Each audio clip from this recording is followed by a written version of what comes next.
دوستوں، اب تک ہم نے حسن بانو کے 5 سوال مکمل کیے جن کے جواب حاتم بہت مشکلوں سے لے کر آیا۔ تو میں اس کو ریکیپ کرتا ہوں۔ حسن بانو کا پہلا سوال کیا تھا؟ ایک بار دیکھا ہے، دوبارہ دیکھنے کی چاہت ہے۔ دوسرا سوال، نیکی کر اور دریا میں ڈال۔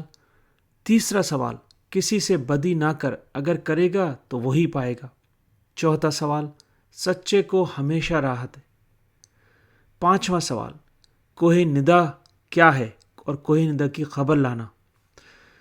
تو دوستو ہم چھٹے سوال کی طرف چلتے ہیں۔ حسن بانو کا چھٹا سوال۔ حسن بانو نے حاتم سے کہا، اب میں اپنا چھٹا سوال بتاتی ہوں۔ میرے پاس ایک موتی ہے جو مرغابی کے انڈے کے برابر ہے۔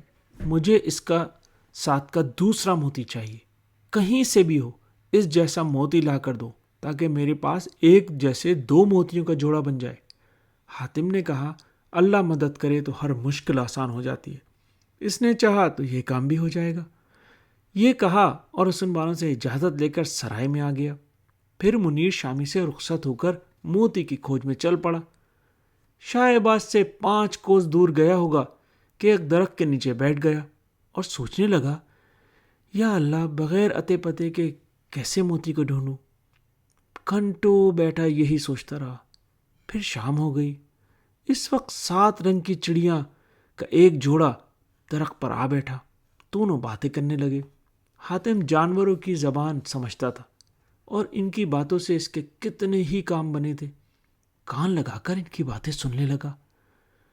مادہ نر سے بولی، اس جنگل میں رہتے کئی برس بیت گئے، مگر یہاں کی آب و ہوا ہمیں راس نہ آئی، کیوں نہ کہیں اور چلیں؟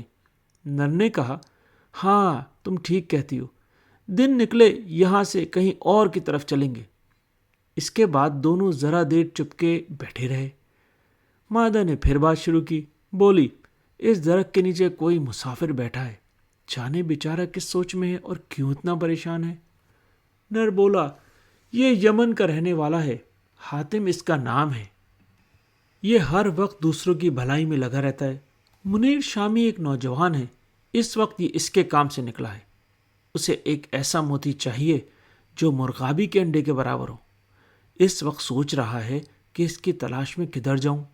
وہ بولی، کیا ایسا کوئی نہیں جو اس موتی کا پتہ بتا سکے؟ نر بولا، ہاں میں جانتا ہوں کہ ایسا موتی کہاں ہے اور کس طرح مل سکتا ہے، کہو تو میں اسے بھی بتا دوں۔ مادہ نے کہا، اگر ہم اس کی کوئی مدد کر سکیں تو اس سے اچھی کیا بات ہوگی؟ نر بولا، میں بتاتا ہوں کہ اس موتی کا کیا قصہ ہے۔ تو موتی کا قصہ سنو۔ قہر نام کا ایک دریا ہے۔ پرانے زمانے کی بات ہے کہ اس کے کنارے ایک پرندہ رہتا تھا۔ وہ 30 برس کے بعد ایک انڈا دیتا تھا۔ یہ انڈا اصل میں موتی ہوتا تھا۔ ایک بار اس نے 2 انڈے دیے۔ ان میں سے ایک انڈا پریوں کے بادشاہ شمس شاہ کے ہاتھ لگا۔ دوسرا انڈا برزخ کے جزیرے میں ماہ یار سلیمانی کے ہاتھ لگا۔ حسن بانو کے پاس جو موتی ہے وہ شمس شاہ والا ہے۔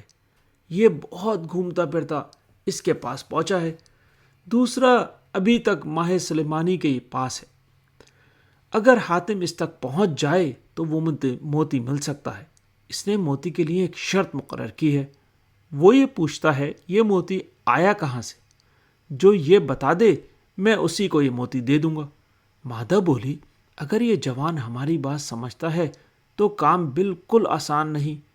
برزخ کے جزیرے پر تک پہنچنا بہت ہی مشکل ہے۔ راستے میں بہت سے خطرے ہیں۔ وہ ملک دیو کا ہے۔ وہ آدم ذات کو پائیں تو زندہ نہ چھوڑیں۔ نر کا جواب سن کر مادہ بہت پریشان ہوئی۔ بولی، آخر وہاں پہنچنے کا کوئی طریقہ بھی ہے یا نہیں؟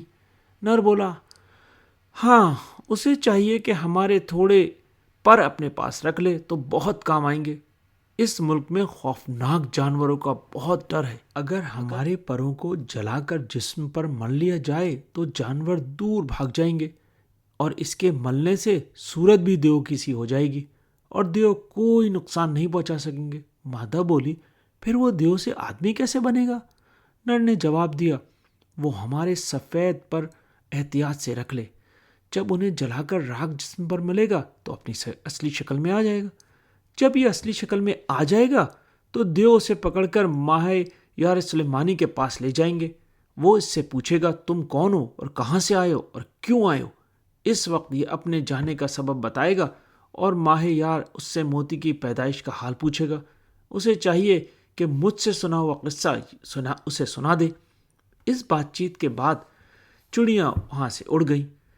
بہت سے پر جھڑ کر زمین پر گرے۔ حاتم نے انہیں جمع کر لیا اور چین کی نیند سو گیا۔ صبح کو اٹھا اور برزق کے جزیرے کی طرف چل پڑا۔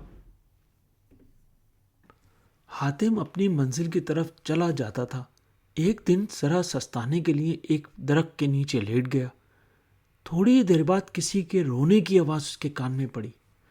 تو دوستو، وہ کون تھا جو رو رہا تھا اور حاتم نے اس کے ساتھ کیا کیا، یہ اگلی قسط میں۔